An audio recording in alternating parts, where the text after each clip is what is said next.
Hi and welcome to this video about StageSwift. StageSwift enables you to get the right people to the right place at the right time. In this video, I will talk to you about invoicing.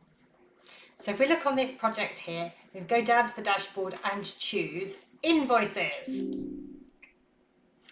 In this selection, I've already got a couple of draft invoices, and this one has got some more information on it. So it's got a title. I could have a reference, perhaps it's got a number, perhaps.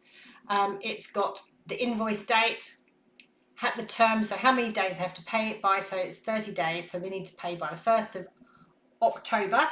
Then you can set some statuses, whether it's been sent, paid, or cancelled. So maybe if it's been sent, I can save that.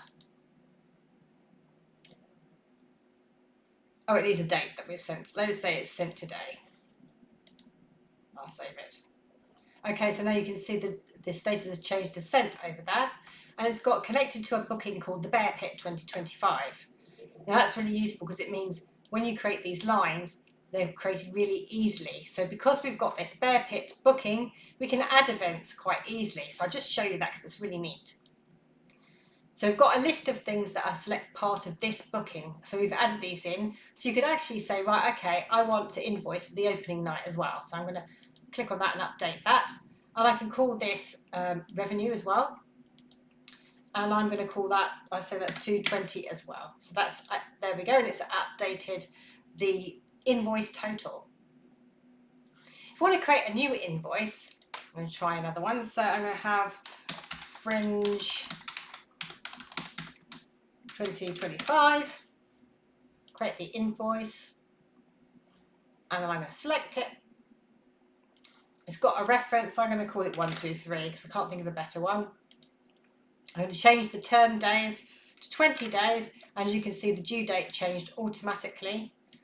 Then I'm going to add this, I'm going to connect this to a booking because that means I can pick events off the list and it makes writing that invoice so much easier. So I'll pick this booking, and I'm going to use the UK Tour 2025, and in that tour, that calendar there, it's got a booking called the Edinburgh Fringe, and I'm going to pick that one. So now that I've picked that, when I go to the lines, I can now add events. So you can just add an event, just type some stuff in here, something, and say that it's revenue and then give it a price. So I can say it's £100, whatever that is. But another way you can do it is much easier. You can add events. So I can say, right, okay, it's this event and this event. So I can add those two events in there. And you can see it's added them in as lines, and I can just say that's revenue and that's revenue. And I can give them a price. So I can say it's 500 maybe for each night. And then it gives you the total there. Then we've got the recipient, so who we're going to send it to. It already knows that Gillian Grant is the billing contact for the Edinburgh Fringe. So I can just save that invoice and we're done.